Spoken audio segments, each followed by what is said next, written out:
2026 का पहला महीना अपने आखिरी दौर में है और अभी से ही यूपी विधानसभा 2027 की चुनावी तैयारियां साफ साफ नजर आने लगी है। सत्ता में योगी आदित्यनाथ आसीन और उन्हें सिंहासन को हिलाने के लिए समाजवादी पार्टी के लिए एक बड़ी चुनौती भी है, क्योंकि लगातार 2 बार सीएम बनकर वो पहले इतिहास रच चुके हैं। लेकिन इस चैलेंज के बीच समाजवादी पार्टी के सामने एक और बड़ी मुसीबत सामने आकर खड़ी हो गई। बड़ी खबर यह है कि यूपी में अब असदुद्दीन ओवैसी की एंट्री से पहले सियासत तेज है। एआईएमआईएम के चर्चित नेता वारिस पठान ने समाजवादी पार्टी से डिमांड कर दी कि अगर समाजवादी पार्टी गठबंधन करना चाहती है तो अखिलेश यादव खुद आगे आए और आकर ओवैसी से बात करे। अब बीजेपी भी सियासी आग में घी डालने की कोशिश कर रही है। बीजेपी नेता साक्षी महाराज ने 2 टूक कहा कि बिना मुसलमानों के समाजवादी पार्टी एक प्रधानी का चुनाव भी नहीं जीत सकती। आपको सुनवाते हैं तमाम बयान। लेकिन उससे पहले आपको बड़ी खबर हम लगातार बता रहे कि किस तरीके से यहाँ पर आरोप प्रत्यारोप का दौर बेहद तेज है। खास तौर पर एआईएमआईएम हाल के चुनावों में जिस तरीके से पार्टी का प्रदर्शन है उसके बाद मनोबल काफी ज्यादा बढ़ गया है और इसी वजह से आपको याद होगा कि पहले तो बिहार का जब चुनाव हुआ था तब ये बात कही गई थी कि हमने चिट्ठी भेजी आरजेडी को, लेकिन आरजेडी ने कोई रिएक्ट नहीं किया अलायंस पर। अब वारिस पठान कह रहे हैं कि अखिलेश खुद आगे आए अगर वो गठबंधन चाहते हैं तो। हालांकि शिवपाल यादव ने इनकार कर दिया है, लेकिन बीजेपी ने सपा पर तीखा तंज किया है। आपको सुनवाते हैं तमाम बयान। यहाँ पर भी आना है, साथ में तो प्रॉपर इससे बात होगी ना, हिस्सेदारी की बात होगी, सामने सामने बैठ के बात होगी। कोई बैगिंग बॉल लेके तो जाएंगे नहीं इनके पास, नहीं हमको ले लो। अरे साथ में आइए, बात करिए प्रॉपर इससे। ये कोई गुड्डा गुड्डी का खेल नहीं है। लेकिन अगर मुसलमान मन बना ले कि हम सपा का साथ नहीं देंगे तो बात ठीक है, ब्रजेश पाठक जी की प्रधानी जीतना भी कठिन हो जाएगा। तो दरअसल बिहार विधानसभा चुनाव में कई सीट जीतने के बाद और महाराष्ट्र निकाय चुनाव में बेहतरीन प्रदर्शन के बाद एआईएमआईएम के हौसले बुलंद हैं। अब ओवैसी का अगला मिशन पूरी तरीके से क्लियर और वो मिशन है यूपी। ओवैसी का मेन टारगेट है पश्चिमी यूपी के मुस्लिम बाहुल्य इलाके, जिनमें आप ग्राफिक्स के जरिए देख सकते हैं कि कौन कौन से क्षेत्र आते हैं। सबसे अव्वल रामपुर, मुरादाबाद, संभल, अमरोहा, सहारनपुर, बिजनौर और मेरठ। ये पश्चिमी यूपी का पूरा इलाका है जो कि इस वक्त टारगेट पर है, क्योंकि यहाँ पर मुस्लिम बाहुल्य इलाके हैं तो उनको उम्मीद है कि यहाँ से कुछ न कुछ हेरफेर हो सकता है, यानी कि बढ़त मिल सकती है। और वैसे की निगाहें सपा के गढ़ पर है और ये तमाम वो क्षेत्र है जहाँ पर कोशिश ये है कि किस तरीके से पतंग उड़े, यानी कि वहाँ की जो जनता है वो असदुद्दीन ओवैसी को चुने। हालांकि यूपी की राजनीति में चाचा के नाम से मशहूर शिवपाल यादव 2 टूक कह चुके हैं कि समाजवादी पार्टी को एआईएमआईएम की कोई जरूरत नहीं है। जरा वो भी बयान आप सुनिए। नहीं, अभी तक तो मेरी जानकारी में है नहीं, न कोई बातचीत है, कुछ भी नहीं, ये तो अफवाहें हैं। तो अगर आएंगे कोई जरूरत है आप लोग को एमआईएम की? जरूरत है आप लोग को एमआईएम की या आप? नहीं, कोई जरूरत नहीं। दरअसल समाजवादी पार्टी और एआईएमआईएम के बीच गठबंधन के कयास शुरू हुए सपा के सांसद रमाशंकर राजभर के बयान के बाद। जब उनसे पूछा गया कि क्या समाजवादी पार्टी और एआईएमआईएम का गठबंधन होने वाला है तो उन्होंने कहा कि पीडीए की लड़ाई में जो साथ आएगा उसका स्वागत है। जरा आप वो भी सुन लीजिए। कहा तो आप कि पीडीए की लड़ाई में जो आ गया साथ उसका स्वागत किया जाएगा। भारतीय जनता पार्टी को समाजवादी पार्टी और इंडिया गठबंधन हरा रहा है। रणनीति बन चुकी है। बहुत जल्दी आप लोगों के सामने खुलासा हो जाएगा। तो अब सवाल ये भी है कि अखिलेश के लिए असदुद्दीन ओवैसी क्यों बड़ी टेंशन है, तो ये भी आप जरा समझ लीजिए ग्राफिक्स के जरिए। नंबर 1, वोट डिवीजन का खतरा। मुस्लिम बाहुल्य सीटों पर एआईएमआईएम अगर 5 से 10% भी वोट ले ले तो सपा का मार्जिन घट सकता है। एग्जाम्पल के लिए आप समझिए कि 2024 में कुछ सीटों पर एआईएमआईएम ने सपा के वोट काटे थे। अब नंबर 2 क्या है गठबंधन इफेक्ट, वो भी आप जरा समझ लीजिए। एआईएमआईएम भी यूपी में गठबंधन को जोड़ रहा है, जो कि एसपी के पीडीएफ फॉर्मूले को चैलेंज कर रहा है, तो ये भी एक महत्वपूर्ण फैक्टर है। नंबर 3 यह है कि पिछले चुनाव में 2022 यूपी असेंबली में एआईएमआईएम ने कुछ सीटों पर कंटेस्ट किया था, लेकिन बड़ा प्रभाव नहीं डाल पाई पार्टी।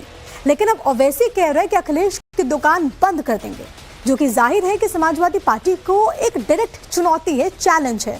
नंबर 4 ये है कि बड़ी पिक्चर के तौर पर अगर आप समझेंगे तो मुस्लिम वोटर्स में असंतोष से एआईएमआईएम फायदा उठा रही है। अगर मुस्लिम वोट 80 से 90% भी सपा के बजाय स्प्लिट हो जाए तो एसपी की सीटें घट सकती है, जैसा कि बिहार में हुआ था जहां पर एआईएमआईएम ने 5 सीटें जीती।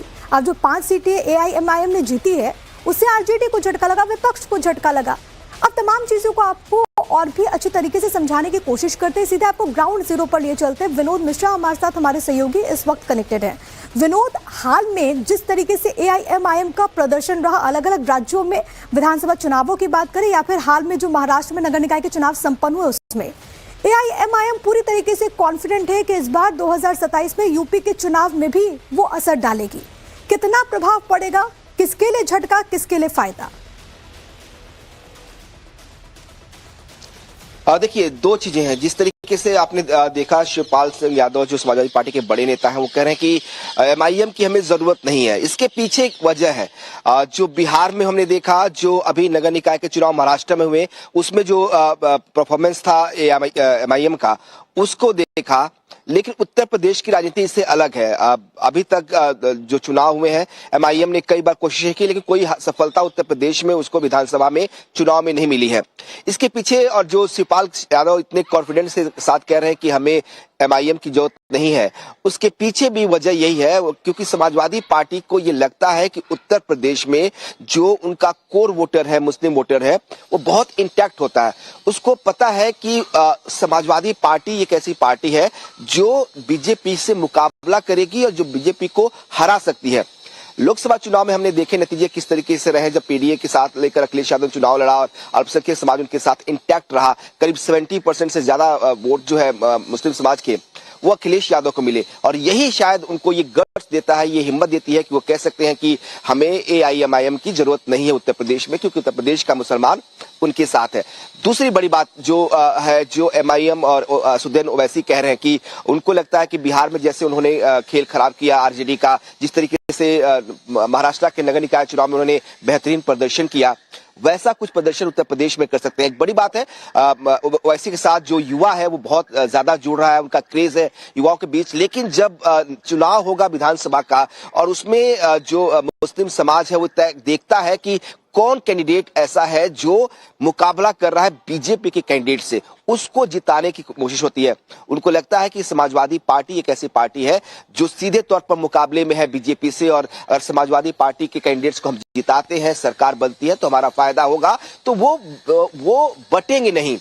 क्योंकि हम उत्तर प्रदेश का ये ट्रेंड देखने को मिला है कि जो मुस्लिम समाज है वो एक मुश्त वोट करता है, चाहे वो बसपा के साथ जब था तो बसपा को उसने वोट किया, कांग्रेस के साथ था तो कांग्रेस को वोट करता था, अब सपा के साथ है तो सपा को ही वोट कर रहा है। तो ऐसे में ये वोटर जो है मुस्लिम समाज का ये बिखरे या बट जाए, समाजवादी पार्टी को ऐसा नहीं लगता। उसको नहीं लगता कि ओवैसी का तिलिस्म ऐसा होगा कि वो बांट देंगे इनको, और वो क्योंकि यहाँ का वोटर समझदार है, वो जानता है कि अगर वो बट गए तो फायदा बीजेपी को मिलेगा और बीजेपी को फायदा किसी कीमत पर वो नहीं पहुंचाना चाहेंगे, इसीलिए वो इंटैक्ट रहेंगे। और इसीलिए समाजवादी पार्टी शायद इतने कॉन्फिडेंस के साथ कहती है कि हमें एमआईएम की जरूरत नहीं है। हालांकि समाजवादी पार्टी के कुछ सांसदों की बैठक हुई थी करीब 3-4 दिन पहले, और जब उस बैठक में 37 जो सांसद हैं समाजवादी पार्टी के वो मौजूद थे और उसमें इस बात को रखा गया कि क्या हमें ओवैसी के साथ समझौता करना चाहिए, क्या एआईएमआईएम के साथ हमें 2027 के लोकसभा चुनाव में जाना चाहिए, विधानसभा चुनाव में जाना चाहिए।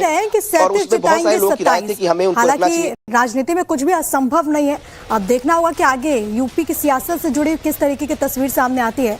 बहुत शुक्रिया आपका विनोद, तमाम बातचीत और जानकारी हम तक पहुंचाने के लिए। अगली खबर भी असदुद्दीन ओवैसी से ही जुड़ी हुई है, जिनके खिलाफ हैदराबाद में शिकायत दर्ज कराई गई है। बीजेपी नेता अकुला श्रीवाणी की तरफ से शिकायत दी गई है। तेलंगाना राज्य महिला आयोग में शिकायत दर्ज कराई गई। जानकारी के मुताबिक विवादित बयानबाजी को लेकर तेलंगाना में एआईएमआईएम के विधायक अकबरुद्दीन ओवैसी के बाद अब बड़े भाईजान यानी कि एआईएमआईएम चीफ विवादों के कटघरे में है। दरअसल हैदराबाद में बीजेपी की जीएचएमसी कॉर्पोरेटर अकुला श्रीवाणी ने असदुद्दीन ओवैसी के खिलाफ तेलंगाना राज्य महिला आयोग में एक शिकायत दर्ज कराई। आरोप यह है कि अकबरुद्दीन ओवैसी की कथित आपत्तिजनक टिप्पणियों के बाद एआईएमआईएम कार्यकर्ताओं की तरफ से लगातार धमकी भरे कॉल्स आ रहे हैं, जिससे उनका मानसिक उत्पीड़न हो रहा है और इसी के बाद उन्होंने शिकायत दर्ज कराई है। मुझे बोलने के लिए फ्रीडम भी नहीं है क्या? I have a freedom of speech. I like pig, what's harm in that? If I say that pig is looking handsome, what's harm in that? Why should they make threatening calls? Even after these many days after filing a complaint also there is no response from anyone. BJP नेता को सुना, उन्होंने एक audio भी जारी किया है, आपको ये भी सुनवा देते हैं।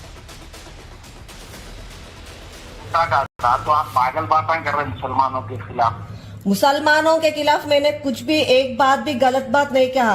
I am not against Islam, I am not against इस्लाम। आपको कहाँ से सुनाई दिया? की फोटो आप अकबर अवैसी की फोटो किस पे बता रहे हैं? अकबर ओवैसी एक MIM पार्टी का, MIM party, I am from BJP, he is from MIM, so being an opposition party, मुझे democratically वो है कि मैं उसको क्वेश्चन करूं। For more of such videos, do like, share and subscribe to ET Now Swadesh.